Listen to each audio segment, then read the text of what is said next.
3 decades ago, Ukraine was the third largest nuclear power in the world. After the collapse of the Soviet Union in the year 1991, the newly independent Ukraine inherited around 5,000 nuclear weapons that Moscow had previously stationed on its soil. This meant that it had more nuclear weapons than all subsequent nuclear powers such as France, Great Britain and China combined. It was only surpassed by Russia itself and the USA. However, Ukraine decided to completely disarm and voluntarily hand over all warheads to Russia. But why did it voluntarily hand over its most powerful weapon to Russia, and why is the topic so relevant again today? We look at all these questions in today's video. Let's first jump back to the time before the collapse of the Soviet Union. As one of the largest republics of the Soviet Union, Ukraine was home to a significant part of the Soviet nuclear arsenal. These weapons were not only a symbol of military power, but also a central component of the deterrence strategy against the West.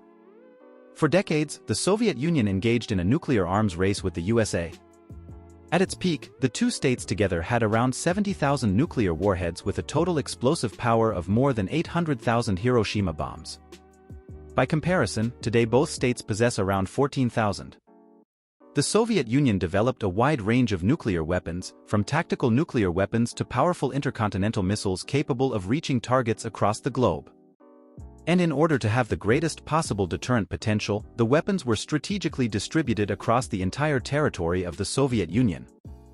And Ukraine played a special role in this, as it was not only one of the largest republics within the Soviet Union at the time, but was also one of the westernmost regions of the country, which meant that the threat to Europe was built up from here. The nuclear weapons stationed in Ukraine were therefore not only of crucial importance for the Soviet defense strategy, but also played a role in securing Soviet influence in the region. A wide variety of nuclear weapons were stationed in Ukraine, including intercontinental ballistic missiles, strategic bombers that could be armed with nuclear weapons and a number of tactical nuclear weapons. The Soviet Union also invested heavily in the construction and maintenance of military bases in Ukraine, which were necessary for the maintenance and deployment of these weapons. These facilities included not only launch facilities and storage sites for nuclear weapons, but also complex support systems for their operation. Many Ukrainians worked in this sector, which meant that there was also extensive know-how about nuclear bombs in Ukraine. However, the political and social situation within the Soviet Union was to change drastically at the end of the 1980s. Mikhail Gorbachev's reforms, including glasnost and perestroika, led to a loosening of the centralized Soviet grip, which spurred national movements in many republics, including Ukraine. In particular, the Chernobyl nuclear disaster in the year 1986, right on the Ukrainian border, was a decisive moment that undermined the trust of many Ukrainians in the Soviet government and strengthened the desire for more self-determination and independence. And after other republics had already broken away from Moscow, an overwhelming majority in Ukraine also voted for independence in a referendum on the 1st of December in the year 1991. And so Ukraine gained its independence. However, in addition to its newfound freedom and self-determination, Ukraine also inherited the third largest nuclear arsenal in the world, which was stationed on its territory when it left the Soviet Union. However, this posed a major problem for Russia and the other nuclear powers. Above all, of course, Russia lost a significant part of its deterrent potential. The USA, Great Britain and France were particularly concerned about political and military stability in the newly independent states, including Ukraine.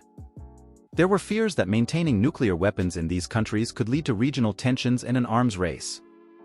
Another major concern was that nuclear weapons or material could fall into the hands of non-state actors or terrorist groups.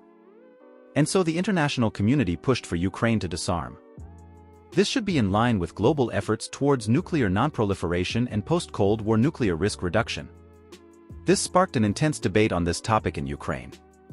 The main point of those in favor of disarmament was that giving up nuclear weapons and complying with international non-proliferation standards would help Ukraine to integrate better into the international community. Ukraine first had to establish itself as a new state on the international stage, and it wanted to lead the way as a peaceful state. This would not only bring Ukraine economic benefits, but also political support and greater integration into Europe. And the majority of the population also seemed to support this path. After all, Russia no longer seemed to pose an immediate threat at the time. Ukraine's decision to give up its nuclear weapons was therefore not only a question of security policy, but also an act of geopolitical repositioning. By giving up its nuclear arsenal, Ukraine signaled its desire to become part of a new world order free of nuclear weapons and to redefine its relations with other nations, especially Western powers. Moreover, maintaining and servicing such a massive nuclear arsenal would also have been extremely expensive. And this at a time when the Ukrainian state coffers were virtually empty. But at that time, there were already numerous critical voices in the wisdom of foresight. In the year 1993, the international relations theorist and professor at the University of Chicago, John Mearsheimer, predicted that a Ukraine without a nuclear deterrent would probably be exposed to aggression from Russia. And there were also critical voices within Ukraine.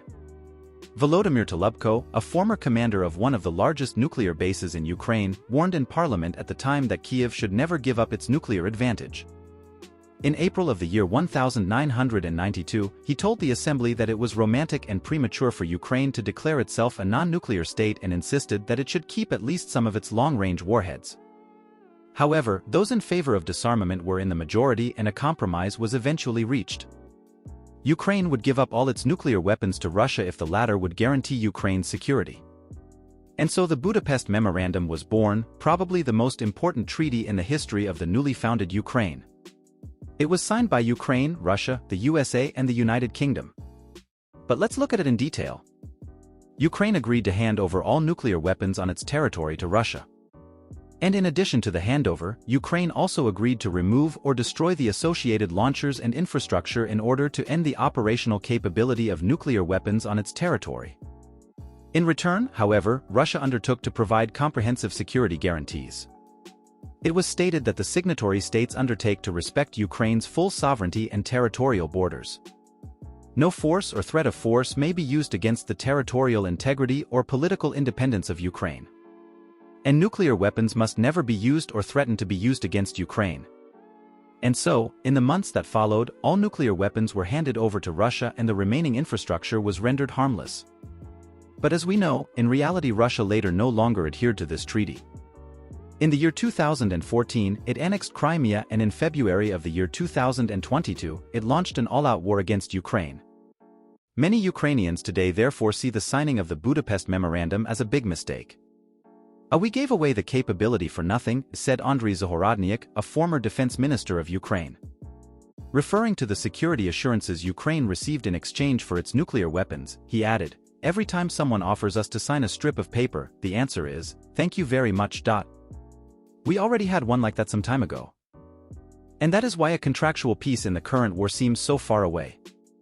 After all, what reason would Ukraine have to believe new Russian security guarantees, which would inevitably have to be made in a permanent peace treaty?